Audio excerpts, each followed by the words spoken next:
Hey guys, I hope you guys are having an awesome, what is this, Wednesday. Time is flying. I mean, we are not too far from Christmas. I actually got my friend Ron here today. You see he got his shirt on, he's splurging. Anyway, guys, Ron is he's actually a internet marketer. He teaches other people how to market and build businesses online. It don't matter what kind of business it is. It could be a traditional business. And today he's actually here. He's going to share your story, how he's been able to tie his success in business with his belief in God, with his faith. And I think, you know, me, I'm a believer. I'm a true believer, just like Ron, a true believer. And we really want to, you know, show some people that they can build a real successful business, you know, and have their faith all mixed up in it. Because me personally, I don't think you can do nothing without him. So Ron, you know, share a little bit about your story, how you got involved in business. And here we go. Let's go, brother.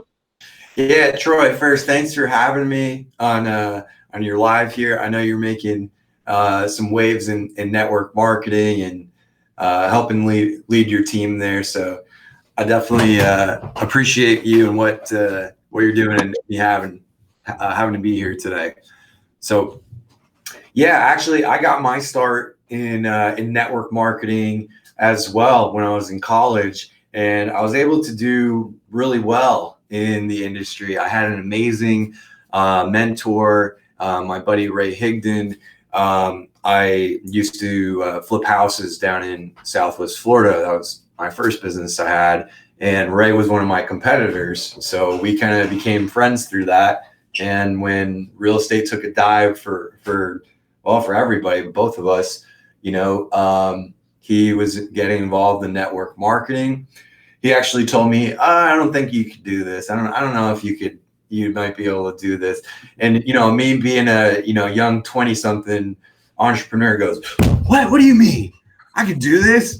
Sign me up. And it totally worked. And I signed up right there. But yeah, man, I had a lot of success in network marketing. I was a top recruiter, top earner in several different companies. And, you know, I found for me, man, that no matter how well I did, the money that I made, the incentive trips, the rank advance, being on stage and in the posters and the video, all that stuff, like it's cool. But in the midst of it, I'd only get excited about those things for like 4 or 5 minutes. And then I'd be like, okay, well, what's next? All right, let me go for the VIP upgrade. You know, I'm gonna win the suite on the incentive trip. Let's do that.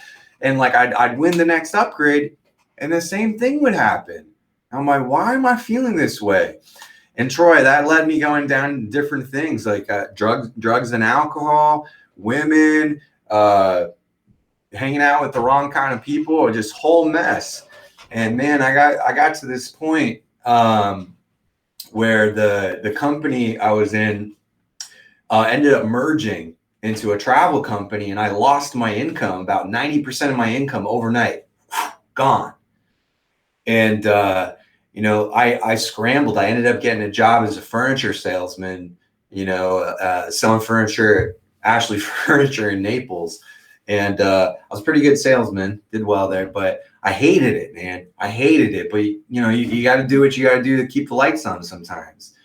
And Troy, I was so empty and broken after this, the loss of the team and the business and the drugs, the alcohol. I was living with a woman that wasn't my wife, had some of her own challenges. We shouldn't have been in a relationship. And long story short, I got to the point of saying, you know, Lord, take me home. You know, I don't want to be here anymore. I was actually suicidal.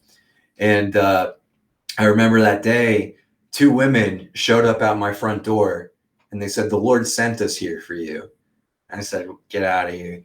And they're like, yep, the Lord sent us here for you. And Troy, I didn't have anything to lose at that time. So I said, yes. All right, let's go. 2 weeks later, I made it up to New Jersey, back up here with my family. I was praying for the Lord to take me home, but I should have been more specific because I got home up to New Jersey with my family. But anyway, I'm happy I'm still here. And through getting sober and that process, he you know, I was able to transition my skills from network marketing into affiliate marketing and helping other people build businesses. I got clean and sober, went to Bible school, got a bunch of coaching certifications. I'm a digital marketing certified partner. And now I own a business for the past 6 years now called Christ-Centered Coaching, where we primarily help Christian coaches, but a lot of network marketers too, because that's my background, grow six-figure businesses online. So that's kind of my story of, finding success in network marketing and real estate at a young age, but it really not satisfying me, and it's still feeling empty, And I knew I was missing something. I was missing the God piece. You know what I mean?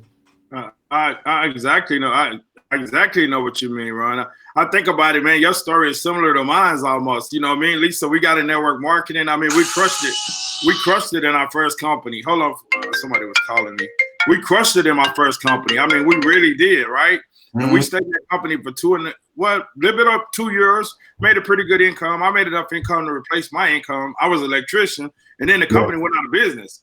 I remember when your company merged with the company, because the company your company merged with is a company in the Dallas-Fort Worth area, the company you was with.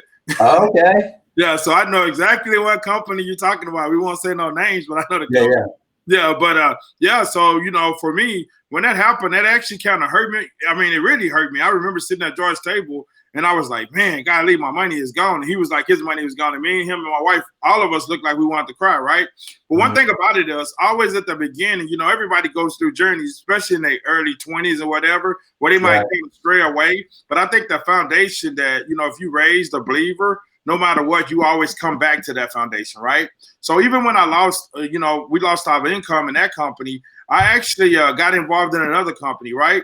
But when I got involved in that company, man, I really had to learn the business, Ron. I mean, I really did, because the first company we was involved in, because we had influence, and the guy I was working with used to play for the Dallas Cowboys, right?